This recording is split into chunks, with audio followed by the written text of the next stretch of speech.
que a la sociedad de nuestros días,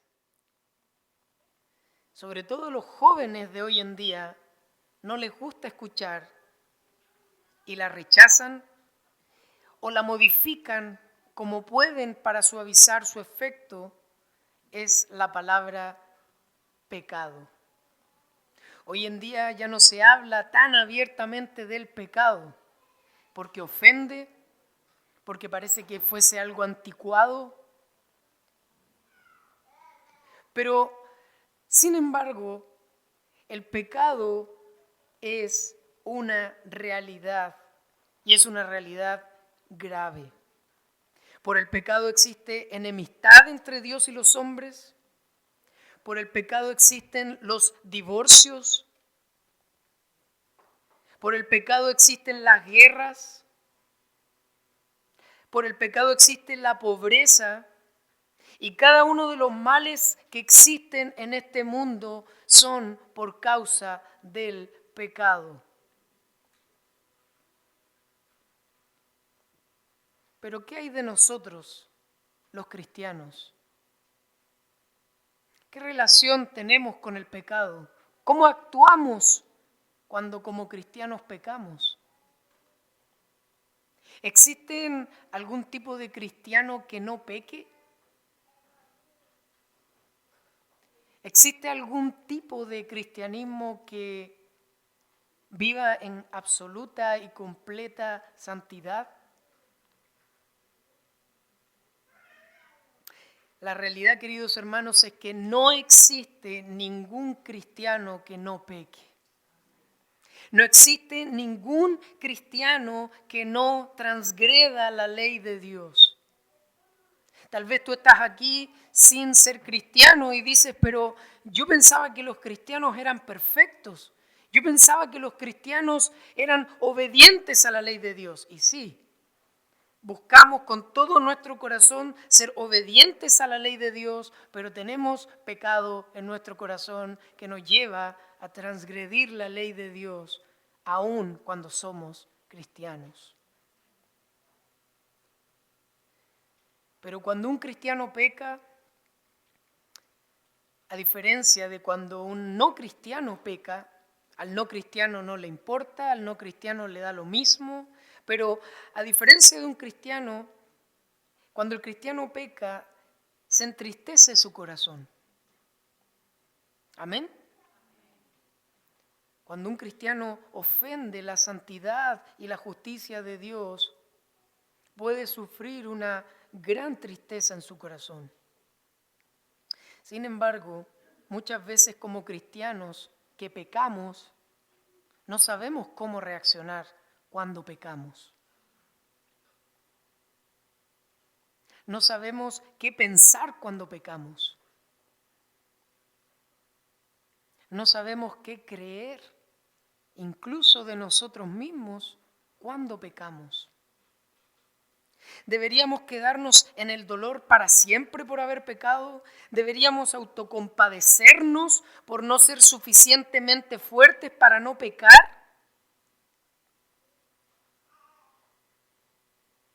¿Qué hacemos cuando otro peca y cuando ese otro peca contra mí? ¿Qué deberíamos hacer? ¿Qué deberíamos pensar? ¿Qué nos dicen las Escrituras sobre lo que debemos recordar cuando pecamos? Y la pregunta que va a tratar ser respondida en este sermón en base al texto que tenemos hoy por delante es ¿cómo podemos consolar nuestro corazón y el corazón de los cristianos que pecan con la verdad del Evangelio? Dicho de otra manera, ¿cómo podemos consolar nuestro corazón y el de nuestros hermanos cuando pecamos? Y esta pregunta la vamos a intentar responder en dos encabezados. El primero es, hermanos, cuando pecamos debemos recordar que Cristo intercede por nosotros. Hermanos, cuando peques, debes traer a tu mente la gloriosa verdad de que Cristo es tu abogado personal. Hijitos míos, dice el apóstol Juan, les escribo estas cosas para que no pequen, y si alguien peca, tenemos un abogado para con el Padre, a Jesucristo el justo. El apóstol Juan introduce esta parte de su mensaje hablando sobre el propósito que tiene para escribirle a los cristianos. Él dice, hijitos míos, les escribo estas cosas, toda la carta, y especialmente lo que va a decir a continuación, para que no pequen. Es decir, el propósito del apóstol Juan es que los cristianos y nosotros hoy y durante todos los meses que estemos siendo expuestos a Primera de Juan, nuestras vidas sean vidas más piadosas. Nuestras vidas sean vidas más genuinas delante de Dios y delante de los demás. El propósito de Dios al usar a Juan para escribir estos capítulos es que tú y yo podamos aprender a vivir cada vez más expuestos a la luz de Dios, librándonos de las oscuridades que hay aún en nuestro corazón y transitando hacia la pureza de la luz de Cristo. Ese es el propósito por el cual Juan escribe. Pero luego de eso dice, pero si alguno peca,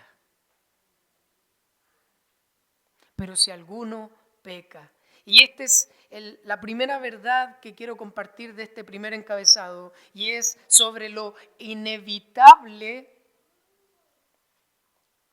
préstenme atención, sobre lo inevitable del pecado. Hermanos, no por ser cristianos, y esto también se lo digo a las visitas, para que no se hagan una idea equivocada de nosotros los cristianos, no por ser cristianos significa que ahora no pecamos. De hecho, desde que tú eres cristiano, seguramente eres más consciente de lo pecador que eres que antes de ser cristiano. Si tú has venido en fe y arrepentimiento a Cristo y has transitado varios años en el cristianismo, te darás cuenta de que tú, aunque no quieras, sigues pecando frente al Señor. Y eso es porque a pesar de que nosotros como cristianos tenemos la convicción de que nuestros pecados han sido perdonados, la presencia del pecado aún es una realidad en nuestras vidas. No estamos libres de pecado, no estamos libres de total oscuridad. Sigue habiendo pecado en nuestro corazón y eso nos lleva a ofender más de lo que quisiéramos la justicia y la santidad de Dios. Y quiero ser claro en este punto. Esta verdad de que todos los cristianos pecamos no es una verdad que debamos aceptar simplemente y dar rienda suelta a nuestros deseos pecaminosos.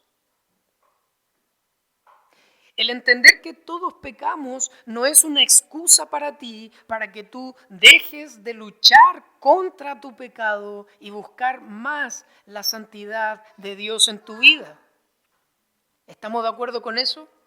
Nosotros no creemos en una gracia en donde podemos hacer y deshacer con nuestros pecados simplemente porque el pecado es una realidad y la debo aceptar.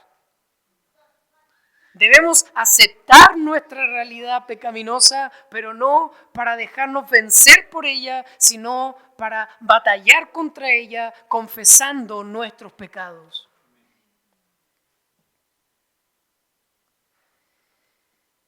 La segunda verdad que quiero dejar en tu corazón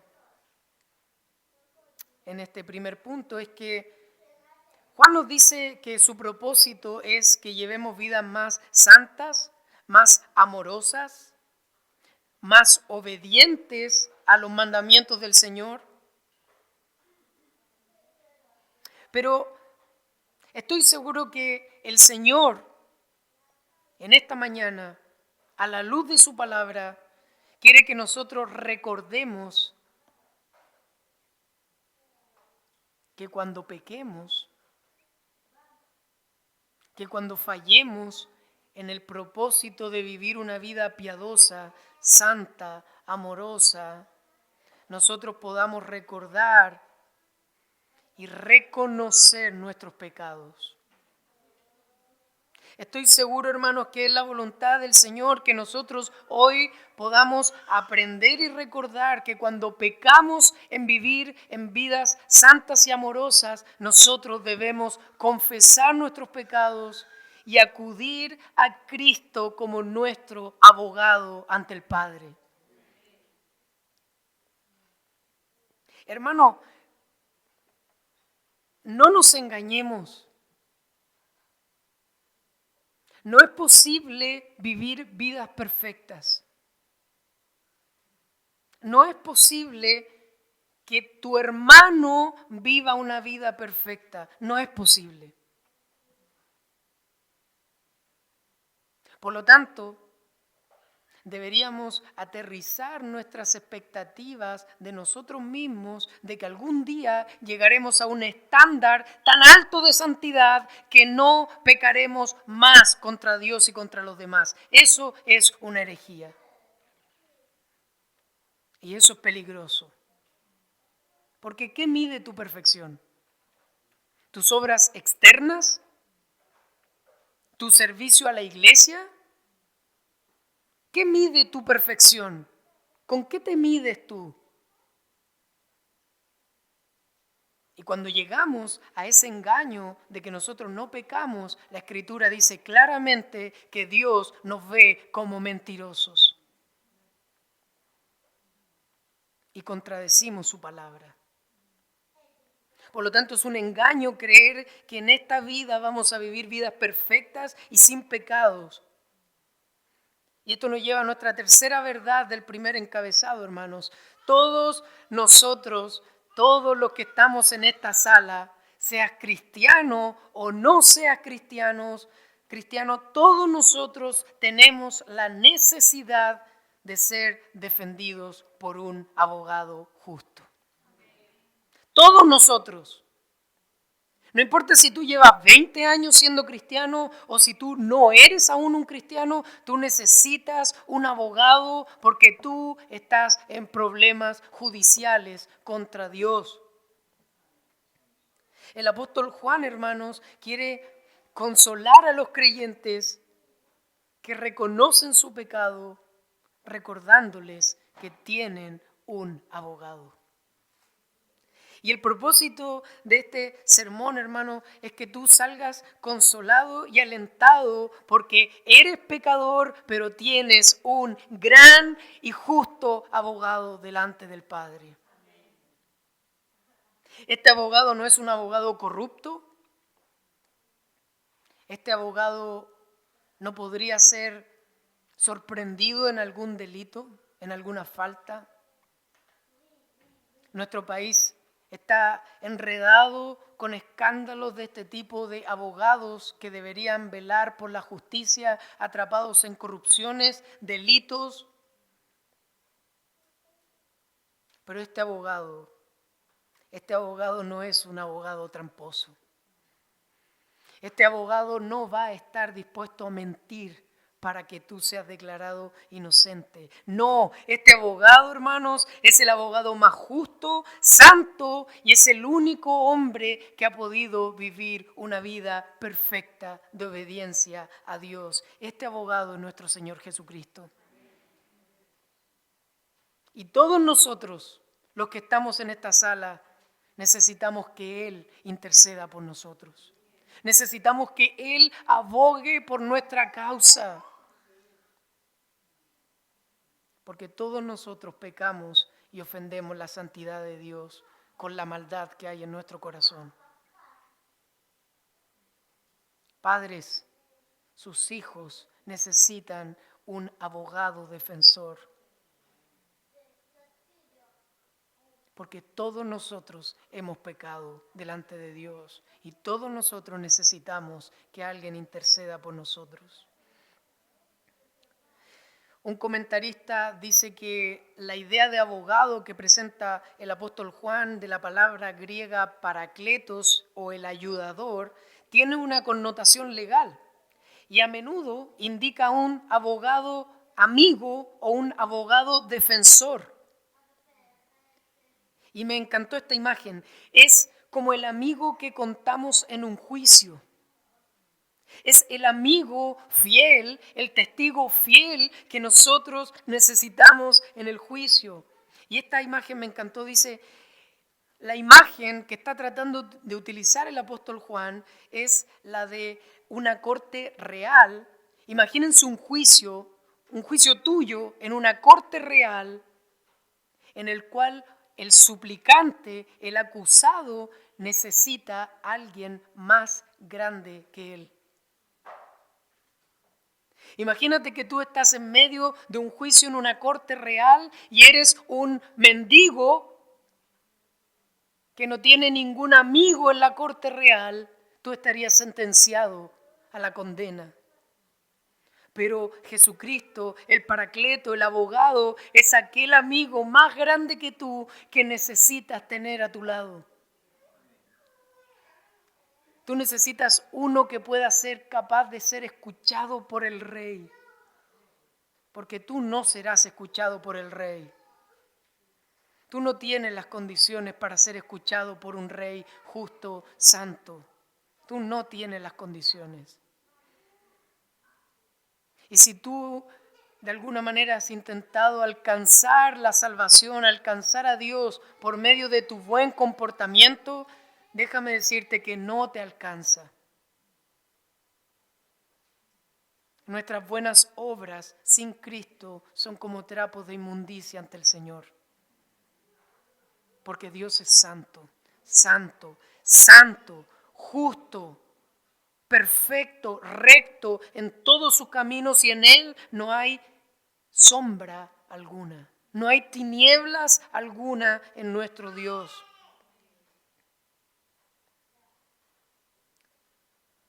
Es por eso, hermanos, que la cuarta verdad de este primer punto es que cuando nosotros meditamos en que tenemos un abogado, hermanos, los cristianos tenemos un abogado.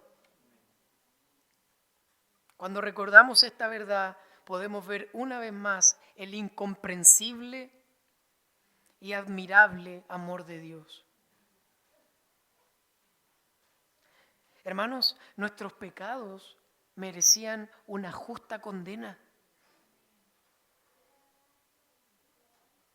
Si Dios te hubiera condenado y te hubiera mandado a las prisiones eternas, sería una justa condena.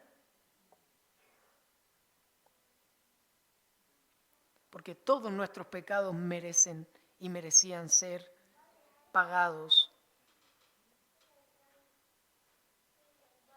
Nuestra maldad, hermanos, merecía recibir la justa y santa ira de un Dios justo y santo. Y esto es lo maravilloso, hermanos. Pero Él, en vez de enviarnos condenación, en vez de enviarnos juicio, nos envió a su Hijo como nuestro abogado.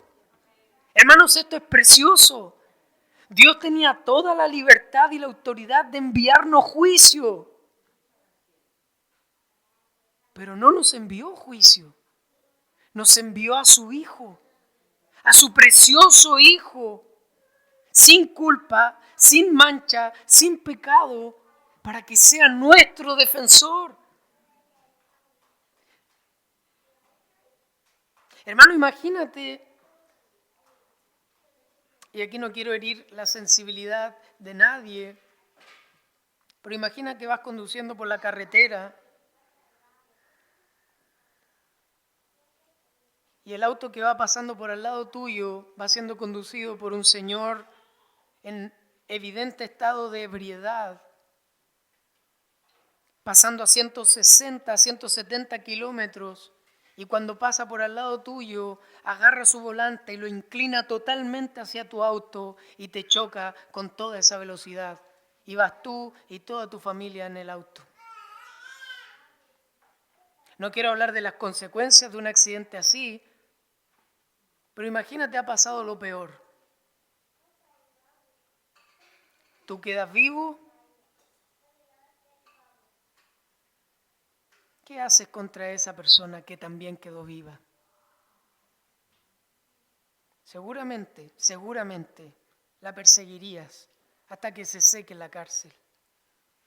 Seguramente la perseguirías y contratarías los mejores abogados para que manden a esa persona a prisión, porque merece ir a prisión. Hermano, ¿sabe lo que hizo Dios contigo y conmigo? Nosotros que merecíamos prisión, nosotros que merecíamos condena, envió al mejor abogado que puede existir en la tierra, pero no para condenarnos, sino para defendernos. Es precioso. Tú y yo contrataríamos un abogado para defendernos y que el otro vaya preso. Dios, el ofendido. Dios, el inocente. Envió un abogado, pero no para condenarte, sino para salvarte si tú crees en él. El pastor Tomás nos compartía Juan, capítulo 3, verso 16. Porque de tal manera amó Dios al mundo, que ha dado a su único Hijo, para que todo aquel que en él cree no se pierda, mas tenga vida eterna. Y el versículo 17 dice, porque Dios no envió a su Hijo para condenar al mundo, sino para que el mundo sea salvo por medio de él. Hermano, cuando peques, recuerda esto, Dios te ha provisto defensa. Dios te ha provisto defensa. Pero no para que te defiendas tú mismo ante el Señor. No para que te defiendas tú mismo, ni para que sigas deleitándote en tu pecado, sino para que aquel que es justo, aquel que es santo, que es nuestro Señor Jesucristo, Él pueda defenderte y justificarte. Hermano, y si Cristo es tu abogado, hermano, quiero apelar a su imaginación. Imagínense, Cristo es tu abogado. Y estás ante el trono de Dios con todos tus pecados, pero Cristo es tu abogado intercesor. Hermano, si Cristo es tu abogado, entonces tu causa ha sido resuelta. Si Cristo es tu abogado, el veredicto ha sido pronunciado. ¿Y sabes cuál es ese veredicto? Que por causa de tu fe en Cristo, tú eres declarado ahora justo ante Dios. Eres declarado no culpable, libre de cargos, porque Cristo es tu abogado. Por lo tanto, algunas aplicaciones de este punto, hermanos.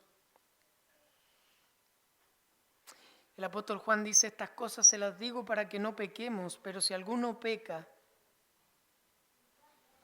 ¿te sientes identificado con ese alguno que peca? Si alguno peca, hermanos, si tú pecas, hermana amada, si tú pecas, por favor, no te escondas del Señor. Cuando peques, cuando el Espíritu Santo ponga convicción de pecado en tu corazón por una mala palabra, por una mala actitud, por descuidar tus deberes en tu comunión personal con Dios, no te escondas del Señor. No hay necesidad de huir. No hay necesidad de, como me siento mal, como he pecado, entonces no voy a buscar a Dios, entonces no voy a leer mi Biblia y entonces no voy a ir a la iglesia porque he pecado contra el Señor. Me siento tan mal, pobrecito de mí. No hagas eso, hermano. No hagas eso, no te escondas, hermano. No te escondas, hermano, porque el Señor te ha provisto un abogado y ese abogado no te tramita. Ese abogado no se demora. ese abogado ya te declaró inocente por causa de su intercesión. No te escondas, hermano. Ven a Cristo cada vez que peques. Cada vez que peques, ven a Cristo en arrepentimiento y fe. Cuando peques, no te escondas, sino que ve al Señor y confiesa tu pecado. Segunda aplicación, hermano, para nuestra vida cotidiana, cuando peques y el Señor quiera hacerte ver tu pecado por medio de su Espíritu o por medio de su iglesia, por medio de tus hermanos, no trates de justificarte ante Dios y ante los demás.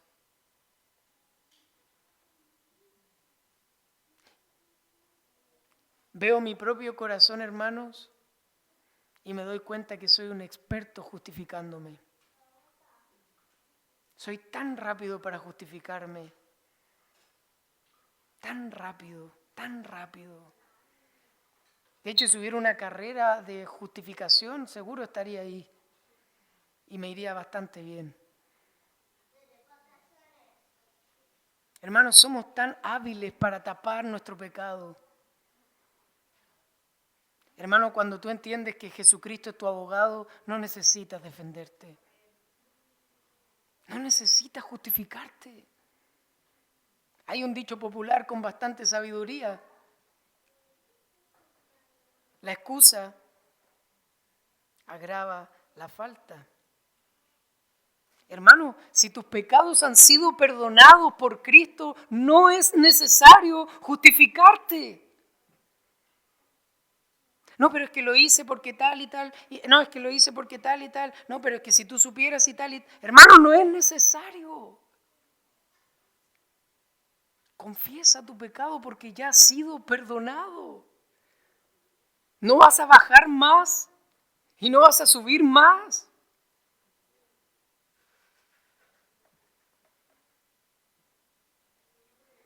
Confiesa tu pecado frente al Señor.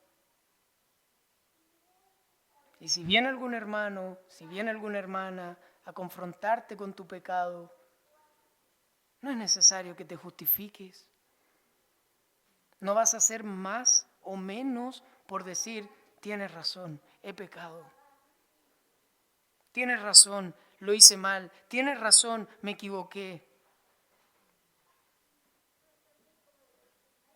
Y si algún hermano peca contra ti y confiesa su pecado y reconoce su error, recuérdale algo. Hermano, tienes un abogado. Hermana, tienes un abogado. Te perdono. Porque tú ya has sido perdonada. Te perdono porque yo no voy a negociar con ese abogado y ese abogado es tu defensor. Anímalo con esas palabras cuando este hermano venga a confesar su pecado contra ti. Hermano, te perdono, tienes un abogado. Y anima a tu propio corazón con estas palabras. ¿Estás llamado a vivir una vida santa? Amén. ¿Estás llamado a vivir una vida digna del Evangelio? Amén. Pero cuando peques, consuélate con el hecho de que Cristo es tu abogado defensor.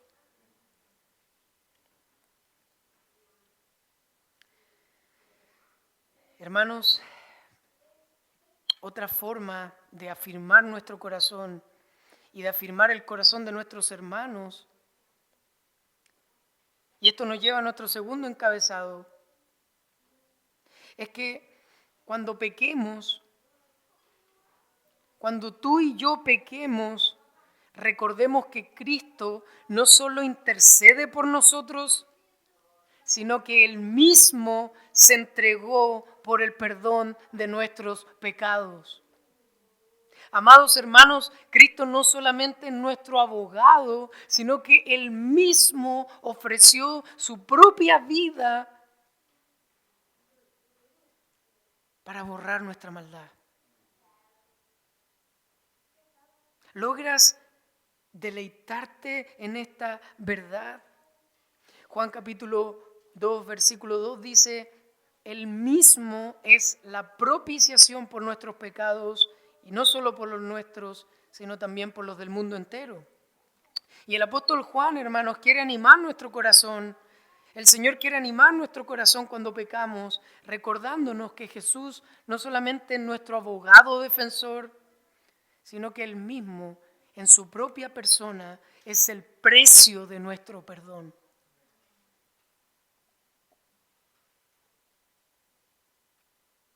Cristo se entregó a sí mismo como el pago de nuestra deuda con Dios. Pero, ¿qué significa exactamente que Cristo sea la propiciación por nuestros pecados? Hay libros enteros de teología que abordan solamente la palabra propiciación, pero por razón del tiempo, obviamente, vamos a ver alguna definición simple de la palabra propiciación. Y la palabra propiciación era usada en la Biblia y es usada en la Biblia para referirse a lo siguiente. Se utiliza el término propiciación para hablar de la satisfacción de la justicia de Dios por medio de un sacrificio. Cuando hablamos de propiciar, estamos hablando de que por medio de un sacrificio la justicia de Dios es satisfecha, lo que permite que Dios sea propicio.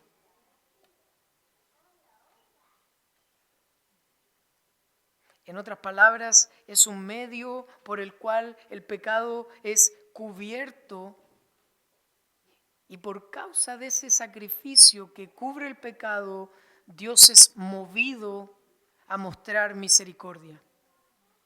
Eso es lo que hace que sea propicio. Alguien que es propicio es alguien que es benévolo, amable, misericordioso. Algo propicio es algo que tiene buena disposición. Por lo tanto, hablar de que Jesús es la propiciación por nuestros pecados quiere decir que la muerte de Cristo es el medio por el cual es satisfecha la justicia santa de Dios. Y que en virtud de su sacrificio Dios ha sido movido a misericordia por ti y por mí y ha perdonado nuestros pecados. Hablar de que Jesús es la propiciación por nuestros pecados es hablar que Él es el sacrificio perfecto que satisfizo la justicia santa de Dios y que en virtud de ese sacrificio ahora Dios ya no está irado contigo, ahora Dios es movido a misericordia hacia ti. Es movido a perdonarte, es movido a socorrerte. Es movido a extender su mano y sacarte del pozo de las tinieblas y trasladarte al reino de su Hijo amado. Pero todo esto, hermano, es posible solo por lo que Cristo hizo en la cruz del Calvario. Hermanos, si es necesario que nosotros entendamos bien esto, la única forma de tener una relación correcta con Dios es a través de lo que Jesucristo hizo por nosotros. No hay otra forma. No hay otra forma, hermanos. Jesucristo derramó voluntariamente su sangre para cubrir los pecados de aquellos que confían en Él y se arrepienten de su maldad. Y queridos hermanos, estas verdades deberían llenar nuestro corazón de un afecto más profundo por Dios. Estas verdades, hermanos, deberían capturar nuestro corazón y llenarnos de impulsos santos para no pecar contra Dios. Cuando meditamos, hermano, en la muerte dolorosa y cruel que sufrió nuestro Salvador, nos damos cuenta de lo terrible y asqueroso que es nuestro propio pecado. Cuando meditamos en lo que Cristo tuvo que sufrir por mis pecados, yo puedo ver lo horrendo, lo profundo de mi pecado. Y eso nos debería, como orábamos en la mañana, deberíamos llenarnos de un odio repulsivo contra nuestro propio pecado al darnos cuenta de lo que Cristo hizo por nosotros. Sin embargo, hermanos, la realidad es que nuestro corazón, aunque hoy, en esta mañana, se llene de impulsos santos, aunque nuestro corazón hoy se llene de un amor renovado por Dios, es muy seguro que durante la semana, durante los próximos meses, durante los próximos años, tú vas a pecar muchas veces contra Dios. No quiero generar una falsa expectativa de que solamente al meditar en el Evangelio y al ver la cruz de Cristo tú no vas a volver a pecar, porque no es cierto. Tú vas a volver a pecar.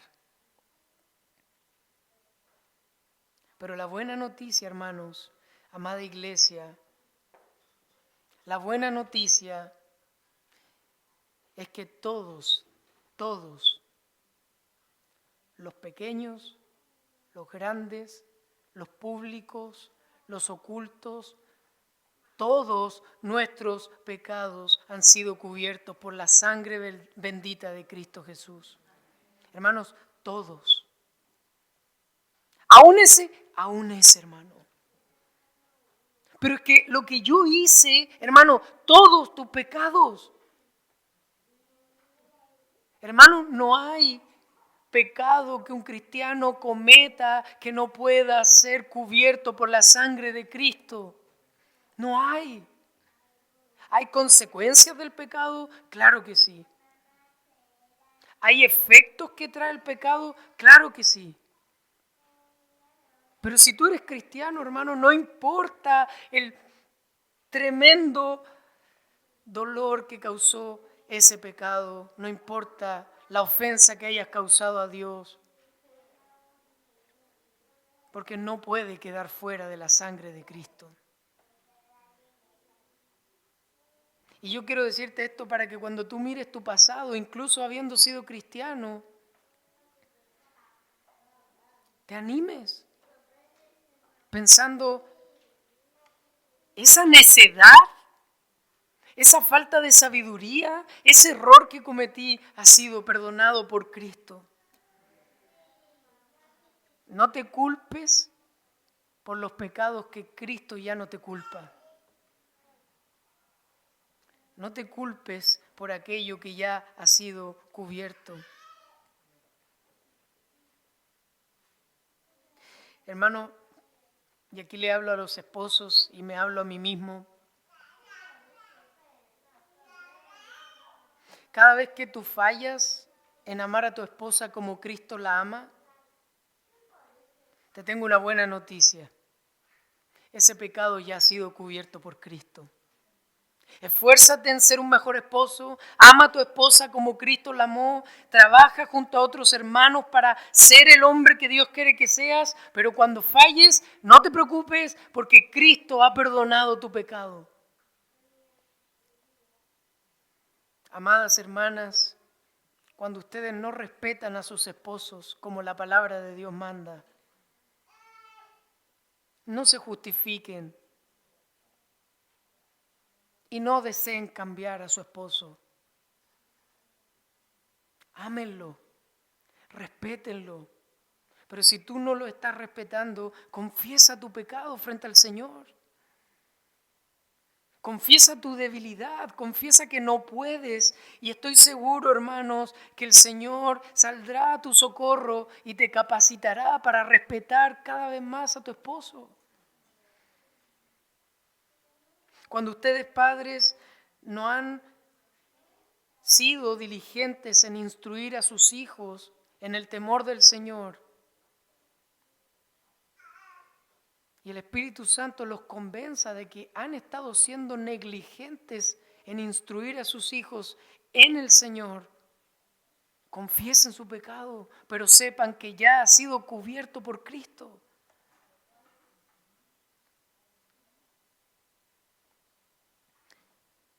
Amada iglesia, cuando nosotros nos fallemos unos a otros, cuando nos traicionemos, cuando nos ofendamos, hermano, cuando nos rechacemos, no nos justifiquemos, pero sepan algo, ese pecado también ha sido perdonado. También tu pecado contra tu hermano ha sido cubierto por Cristo. Confiesa tu pecado. Arrepiéntete de tu maldad. Maldad que ya ha sido perdonada por Cristo.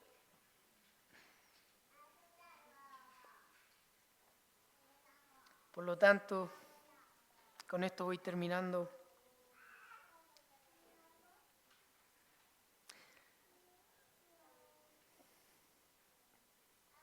Si tú estás aquí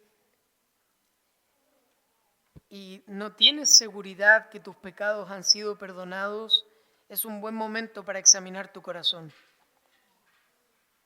Si tú estás aquí y eres de las personas que no confiesa sus errores, que no confiesa su pecado, que no confiesa su necesidad de Dios, hoy es un buen día para mirar el sacrificio de Cristo. Hoy es un buen día para mirar al Cristo crucificado, resucitado y venir a Él en arrepentimiento y fe. Porque si tú nunca has confesado que eres un pecador, entonces estás lejos de Cristo. Y si estás lejos de Cristo, significa que Cristo no es tu abogado. Y si Cristo no es tu abogado, estás en problemas serios ante Dios.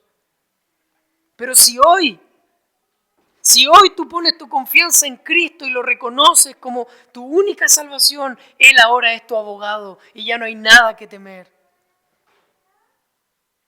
Si hoy pones tu mirada en Jesucristo y te arrepientes de tu maldad, hoy serás perdonado.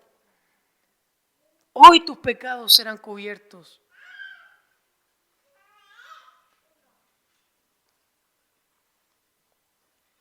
Y si tú eres un creyente que lucha con su pecado, que se entristece cuando peca,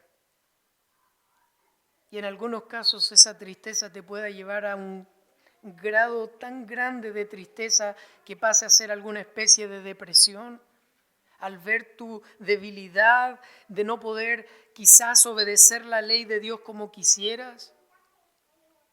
Cuando te das cuenta que por las mañanas no despiertas con tantas ganas de buscar a Dios y luego a mediodía se te olvida, pero luego te recuerdas y eso te duele y aflige tu corazón. O cuando veas que un hermano está pecando o ha pecado contra ti, anima y consuela su corazón con estas palabras. Tus pecados han sido perdonados por Cristo y Él es tu abogado. Cuando estés solo, tú y tus pensamientos, trae a tu mente estas verdades. Cuando tu pecado aparezca como una montaña gigante frente a ti y te sientas totalmente paralizado por tu propia maldad, consuela tu corazón con estas palabras. Cristo ha perdonado todos mis pecados. Y créeme, hermano querido, que eso va a animar tu corazón. Eso va a alentar tu corazón. Eso va a renovar tus deseos de tener una comunión más profunda con el Dios que ha enviado a su Hijo para que Él sea tu abogado. Cuando te sientas incapaz de vivir una vida cristiana en comunidad por las muchas aflicciones que eso puede traer a tu corazón, recuerda esto. Tus pecados y los pecados de tus hermanos han sido perdonados por Cristo. Iglesia Bíblica, Cristo admirable, tenemos un abogado. ese abogado no nos va a dejar. Ese abogado no nos va a abandonar. Ni aún en las noches más oscuras del alma, ese abogado sigue fiel, intercediendo por nosotros. Consolémonos con estas palabras. Animémonos con estas palabras. El Señor les bendiga. Oremos.